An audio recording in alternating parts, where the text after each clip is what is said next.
hello and a very good morning, YouTube. How is everyone? I hope each one of you are doing absolutely fine, working hard in your life and enjoying life to the core.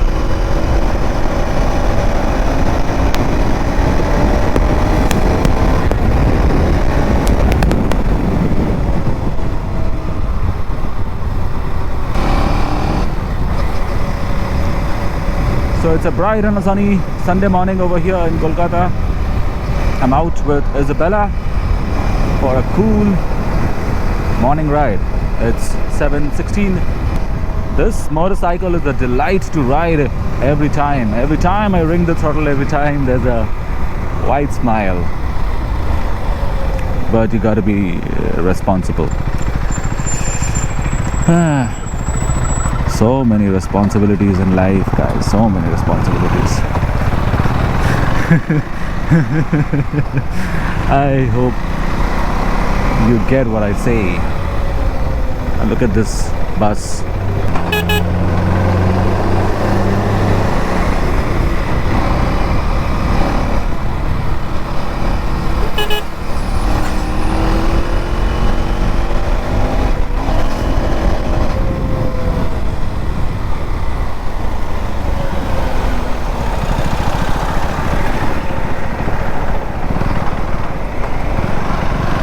Now there's a different kind of pleasure, you know, in riding a fast bike slow and you know, having this feeling inside that whenever you want you can just ring the throttle at any gear and the bike is going to just go miles ahead of the traffic. That feeling alone is enough to, you know, keep you entertained. The other day I came across a video or an article, I forgot, wherein it was being said that motorcycle, you know, the capacity of engine, the segment of motorcycle doesn't matter as long as you are enjoying your ride. Well, that is true, but not 100%. I don't agree to it 100%. The capacity of the motorcycle does matter. It does matter. Now, I don't want to, you know, hurt anybody's feelings over here, but let's face it, guys, let's be practical. Once you start riding a powerful motorcycle, if I give you a Hero Honda Splendor or any other bike of that category, you are not going to like it. You're not going to like it. It's not going to keep you, you know, entertained all the day. Yes, you may appreciate the kind of feature it has, like good fuel economy and maybe the lightweight and all those things. I would definitely admire that. I would definitely say that there are a lot of positives for that motorcycle. But yes, once I'm accustomed with a powerful machine, my, you know, habits become accustomed to it. My overall reflex in a motorcycle becomes accustomed to it. My, you know, braking, my road sense, everything, you know, becomes accustomed to it. I get accustomed to it, so I won't be able to enjoy that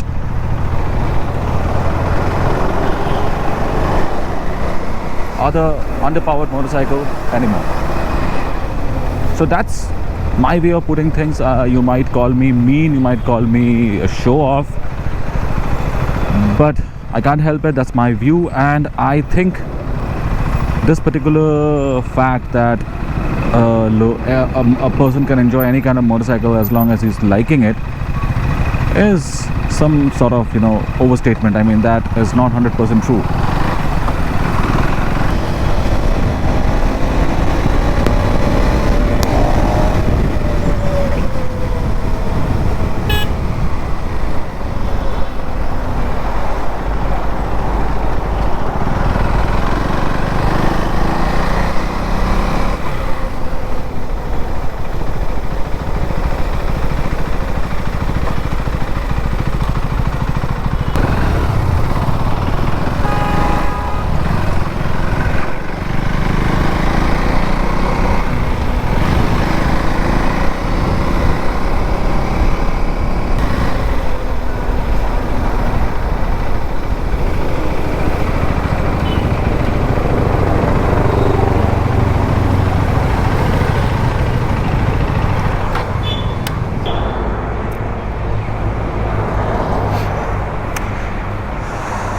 So yep, now there are a couple of things which I would like to highlight about this motorcycle, guys. Like, you see, I am in love with the suspension setup of this motorcycle. I mean, not once did I feel that they bottomed out. I'm really amazed with how KTM, had made the engineering about this for this suspension setup. The front one as well as the rear one, both are adjustable. You need to adjust it as per your weight, as per your riding style. There's a preload, and of course there's a damping adjustment over here for soft and hard. And for the front suspension, you have compression. This side it is compression, and this side it is rebound, right? So you need to adjust the suspension as per your liking. But even with the stock adjustment, with what the bike came with, it was awesome. I had ridden the bike with the stock adjustment for around 200 to 300 kilometers before I had started playing around with the adjustments. So things are just keeping up fine. The quality of parts, I won't say exceptional, but they are good enough. I'm satisfied with what I had paid for it. This is the only modification that I did for the motorcycle. To install the top box, I had installed the top rack from Zana, of course. And if you find the fuel tank to be glossy, yeah, I had machine polished it to make it glossy. It's much more easier to maintain, and somehow I'm not that big fan of a matte paint surface. And additionally, it's extremely difficult to maintain, especially in our climatic condition. The front fender, I had left it matte. I didn't in order to do it, I had to take it out and do it, so I didn't take the pain of doing so. Apart from that, I had also installed a protective glass protector for the mirror console. Not glass, just a film type, just protecting it from various scratches and all such stuff.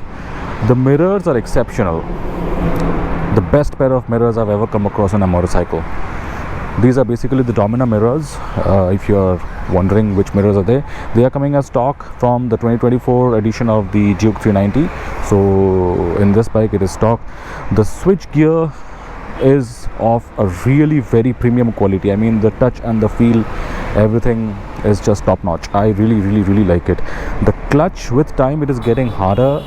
Maybe they could have provided with a better cable material. The cable quality, maybe they could have provided with a better one, so it's getting a little bit harder with time, but still it is livable. I mean, it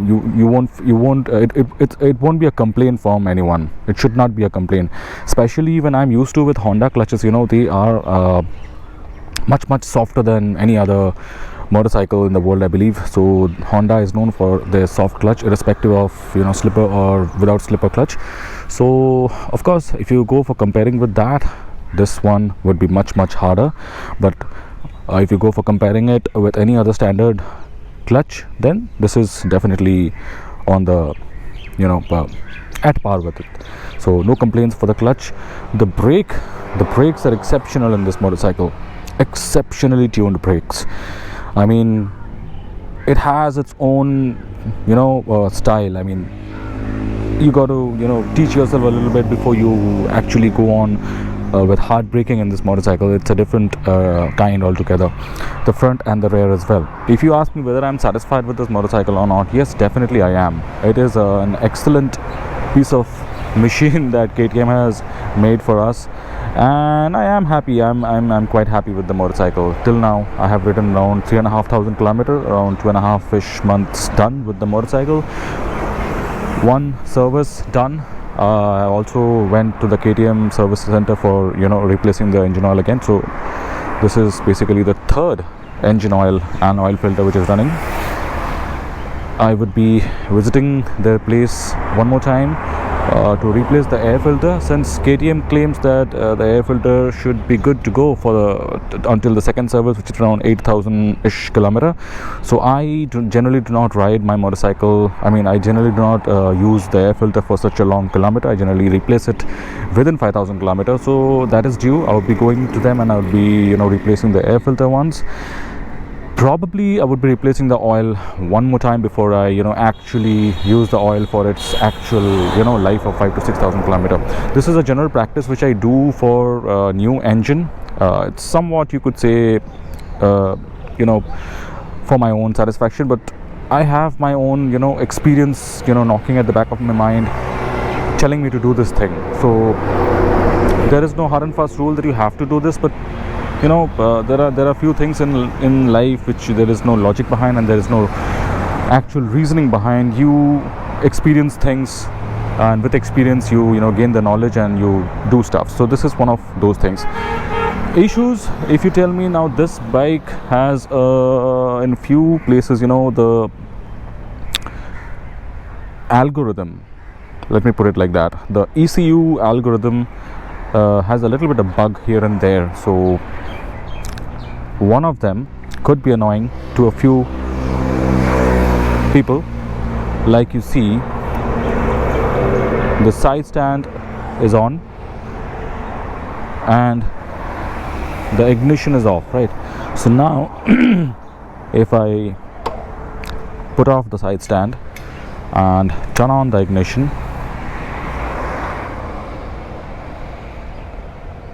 it will say that the side stand is on. So in this case, I need to put the side stand on again and remove it, and it'll go away. So now it's in kill switch pressed, so it's gone. But this is not the case. If, you know, the side stand is on and I turn on the ignition, so it is telling me side stand is on since it is on, and then if I remove it, things are normal. So it is basically there is nothing wrong with the side stand sensor. It's basically the algorithm which is running in the ECU. This is one thing I was you know, feeling a little bit irritated initially, but with time it grew on me, and I had also, you know, told this to the service center guys, and they were like, they couldn't do anything about it. I knew that they won't be able to do anything about it, since this is the ECU glitch basically.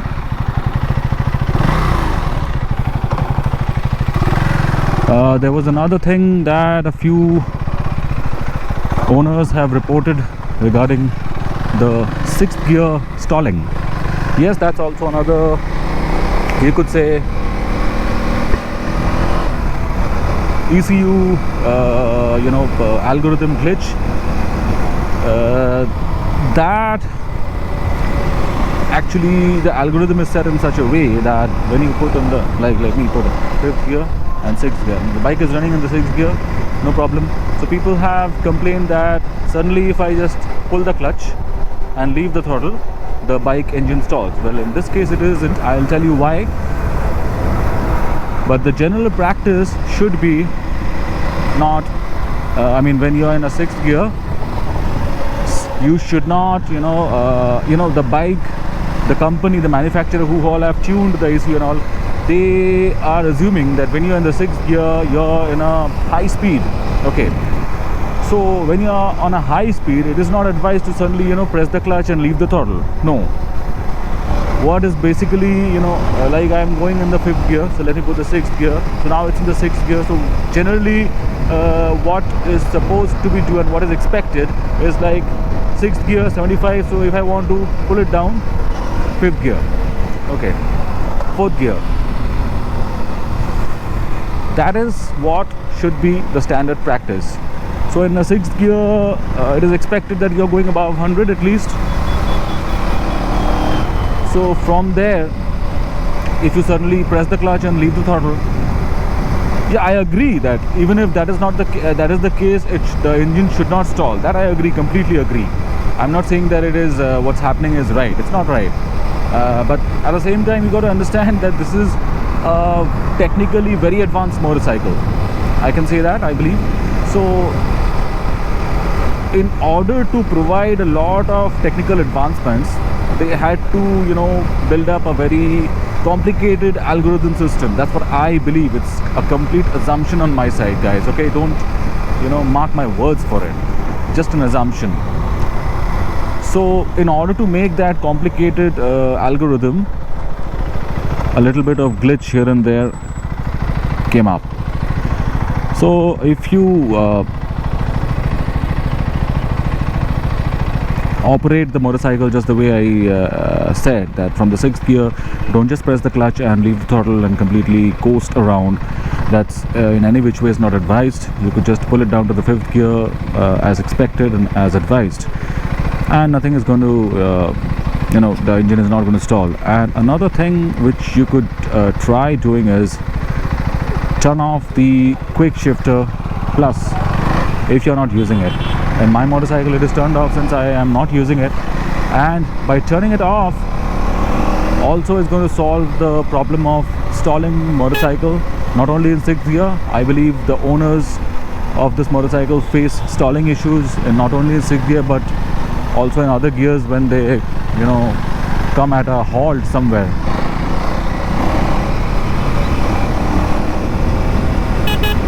Sometimes the bike used to stall. Now that's again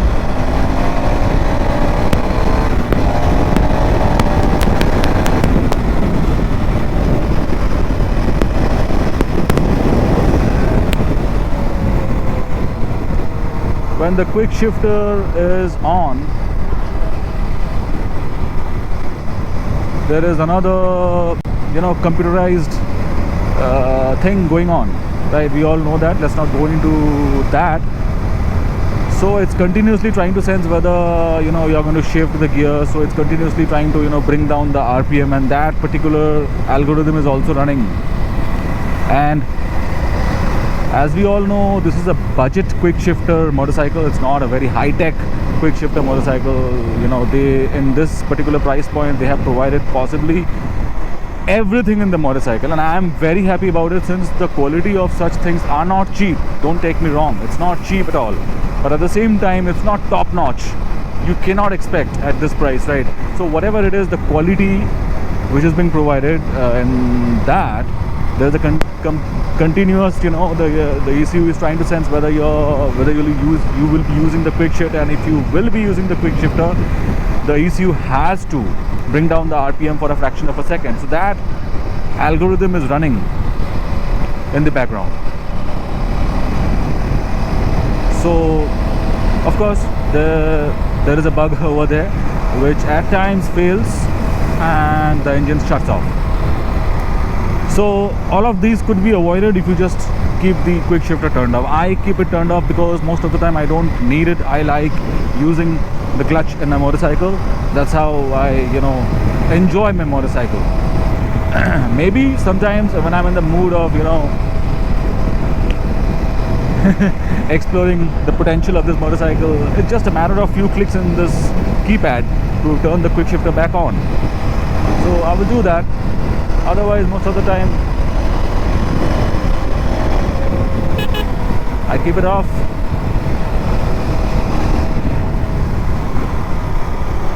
And enjoy a seamless ride experience.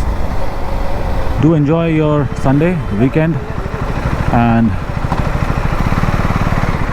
gear yourself up for a power-packed week ahead. Take good care of yourself, guys, and your loved ones. Ride safe, ride hard.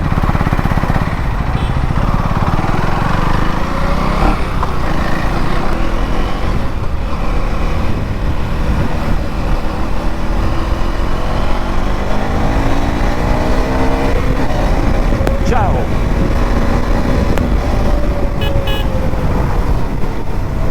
GoPro, stop recording.